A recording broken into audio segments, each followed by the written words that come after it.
Hello students, आज हम फिर से 12th क्लास की जो फिजिक्स है उसको आगे देखेंगे। हमने अभी तक पढ़ा आवेश कितने प्रकार का होता है। तो हमने यहाँ पे शॉर्ट में हम देख लेते हैं, आवेश जो है दो प्रकार का होता है। अब ये आवेश के जो दो प्रकार हैं ये कौन कौन से होते हैं?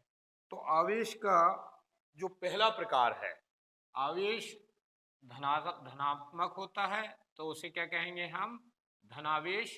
और दूसरा जो आवेश होता है उसे हम क्या कहते हैं? ऋणावेश। पॉजिटिव चार्ज और नेगेटिव चार्ज, धनावेश और ऋणावेश। अब हमने आवेश का जो मुख्य गुण पढ़ा उसमें हमने ये पढ़ा कि सजातीय आवेश। कैसा आवेश? सजातीय आवेश। एक दूसरे को, मतलब धनावेश धनावेश को और ऋण आवेश को ये क्या करते हैं? प्रतिकर्षित करते हैं। एक दूसरे को क्या करेंगे? ये प्रतिकर्षित करेंगे। फिर धनावेश ऋणावेश को हमेशा क्या करेगा? आकर्षित करेगा। क्या करेगा? आकर्षित करेगा। कहने का अर्थ यह है, ये कैसा आवेश? विजातीय आवेश। कहने का अर्थ यह है कि अगर सजातीय आवेश है, एक जैसे आवेश हैं, तो एक दूसरे को क्या करेंगे? प्रतिकर्षित करेंगे। और अगर ऋण आवेश और धन आवेश हैं, अर्थात विजातीय आवेश हैं, तो वो एक दूसरे को क्या करेंगे? प्रतिकर्षित करेंगे। ये तो ठीक है, हमें पता चल गया। लेकिन कौन कितने बल से आकर्षित करेगा या प्रतिकर्षित करेगा, इसको ज्ञात करने के लिए कूलाम ने अपना एक नियम दिया, जिसे हम क्या कहते हैं? कूलाम का नियम। क्या कहते हैं हम? कूलाम का नियम। इसको कुछ लोग कूलाम का व्युत्क्रमवर्ग नियम भी कहते हैं। चलिए ठीक है। कूलाम का नियम हमसे कहता क्या है? कूलाम का नियम हमसे कहता है कि किन्हीं दो आवेशों के मध्य, मान लो हमारे पास ये दो आवेश हैं। एक आवेश क्या है? Q1 है और दूसरा आवेश क्या है? Q2। ए बिंदु पर एक आवेश है जिसका परिमाण हमने मान लिया Q1 है, और दूसरे का परिमाण जो बी बिंदु पर है हमने क्या मान लिया? Q2 है। और इन दोनों आवेशों के बीच की जो दूरी है वो अगर मान लो r है, कितनी है? r मीटर है। तब कूलाम के नियम ने ये कहा कि दो आवेशों के मध्य लगने वाला आकर्षण या प्रतिकर्षण बल, चूंकि हमें इन आवेश की प्रकृति नहीं पता, और जब प्रकृति नहीं पता तो हम ये डिसाइड नहीं कर सकते, ये हम निश्चित नहीं कर सकते कि इनमें कौन सा होगा, आकर्षण होगा या प्रतिकर्षण। अगर ये दोनों सजातीय होंगे तो प्रतिकर्षण होगा, और अगर विजातीय होंगे तो इनमें क्या होगा? आकर्षण होगा। बात आपको समझ में आ गई होगी। तो किन्हीं दो आवेशों के मध्य, दो सजातीय या विजातीय आवेशों के मध्य लगने वाला आकर्षण या प्रतिकर्षण बल। तो क्या कह रहे हैं ये? कि दो आवेशों के मध्य, किनके मध्य? दो बिंदु। अच्छा, ये किसके लिए होता है? बिंदु आवेश। तो दो बिंदु आवेशों के मध्य लगने वाला, क्या? लगने वाला आकर्षण या प्रतिकर्षण बल। आकर्षण या प्रतिकर्षण बल उन बलों के, प्रतिकर्षण बल उन आवेशों के परिमाणों के, आवेश के परिमाण के, तो आवेशों के परिमाणों के गुणनफल के अनुक्रमानुपाती। क्या होगा? अनुक्रमानुपाती। तथा उनके बीच की दूरी, तथा उन आवेशों के बीच की दूरी, उन आवेशों के बीच की दूरी के वर्ग के व्युत्क्रमानुपाती। कौन सा? व्युत्क्रमानुपाती होता है। तो कूलाम के नियम ने हमसे क्या कहा? कि दो बिंदु आवेशों के मध्य लगने वाला आकर्षण या प्रतिकर्षण बल उन आवेशों के परिमाणों के गुणनफल के अनुक्रमानुपाती तथा उनकी बीच की दूरी के वर्ग के व्युत्क्रमानुपाती होता है। और क्या किया? माना कि बिंदु ए पर स्थित है आवेश Q1 है, और बिंदु बी पर कौन सा आवेश है जिसका परिमाण क्या है, Q2 है।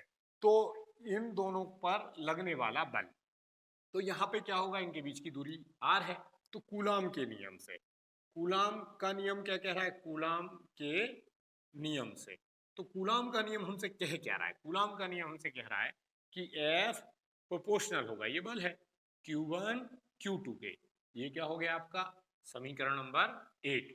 दूसरा इन्होंने कहा F प्रोपोर्शनल होगा किसके, 1/r² के, अर्थात व्युत्क्रमानुपाती होगा, तो ये क्या हो गया आपका समीकरण नंबर 2। समीकरण 1/2 को, किसको, 1/2 को मिलाकर लिखने पर, मिलाकर लिखने पर साथ में लिख देंगे तो क्या मिलेगा हमें, F is proportional to Q1 Q2 upon r²। यहाँ प्रोपोर्शनल का साइन हटाएंगे तो F इक्वल टू क्या जाएगा आपका K Q1 Q2 upon r²। ये क्या हो गया आपका समीकरण नंबर 3। अब क्या आता है, ये जो K है, K क्या है आपका, K एक अनुपातिक नियतांक है, एक अनुपातिक नियतांक है। अब इसका मान किस पे निर्भर करता है, इसका मान एक तो आपका मात्रक पद्धति पर निर्भर करेगा, आप यहाँ पे Q1 Q2 और R को कौन से मात्रकों में ले रहे हो उस पर डिपेंड करता है। दूसरा, इन दोनों आवेशों के मध्य में कौन सा माध्यम है, किस मीडियम में ये रखे हुए उस पर निर्भर करेगा। तो यहाँ पर मात्रक हम दो प्रकार से देखेंगे, एक तो हम देखेंगे SI पद्धति में और दूसरा हम देखेंगे CGS पद्धति में, CGS पद्धति में।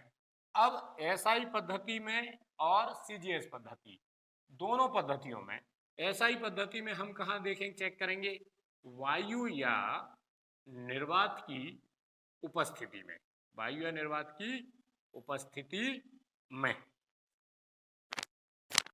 वायु या निर्वात की उपस्थिति में। और यहाँ पर क्या देखेंगे हम, वायु या निर्वात की, वायु या निर्वात को छोड़कर, निर्वात को छोड़कर अन्य माध्यम की, अन्य माध्यम की उपस्थिति में। यहाँ भी यही कंडीशन होगी, पहली वाली वायु या निर्वात की उपस्थिति में और दूसरी वायु या निर्वात को छोड़कर अन्य माध्यम की उपस्थिति में। तो यहाँ पर वायु और निर्वात की उपस्थिति में K का मान, तो जो K का मान है वो कितना होगा, K इक्वल टू होगा 1/4πε0 या फिर ये होगा 9 × 10⁹ न्यूटन मीटर स्क्वायर पर कूलम स्क्वायर। तो ये जो K का मान है इसको हम समीकरण 3 में रखेंगे, समीकरण 3 से।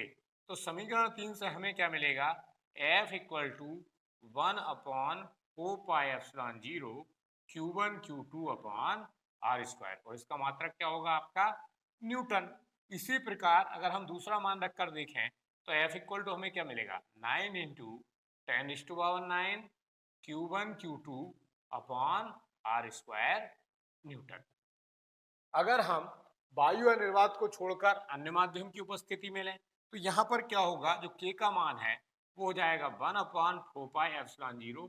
यहाँ पे कुछ लोग K इस्तेमाल करते हैं, कुछ एप्सिलॉन r, जहाँ एप्सिलॉन r क्या है, एप्सिलॉन r माध्यम की विद्युतशीलता, ये क्या है, माध्यम की विद्युतशीलता, विद्युतशीलता। अब K का मान या फिर क्या होगा 9 × 10⁹ अपॉन एप्सिलॉन r। तो फिर हम इन मान को अगर यहाँ रख दें तो हमें क्या मिलेगा, F equal to 1/4πε0 Q1 Q2 epsilon r साथ में अपॉन r², और ये क्या हो जाएगा आपका न्यूटन। इसी तरीके से या फिर F equal to 9 × 10⁹ Q1 Q2 upon r² newton, और ये एप्सिलॉन r जो माध्यम की विद्युतशीलता है वो साथ में आएगी। ये आपका SI पद्धति हो गई। लेकिन हम CGS पद्धति में देखते हैं, इस साइड देख लेते हैं। CGS पद्धति में वायु या निर्वात की उपस्थिति में, वायु या निर्वात की उपस्थिति में, तो वायु या निर्वात की उपस्थिति में CGS सिस्टम में K इक्वल टू कितना होगा, 1 होगा।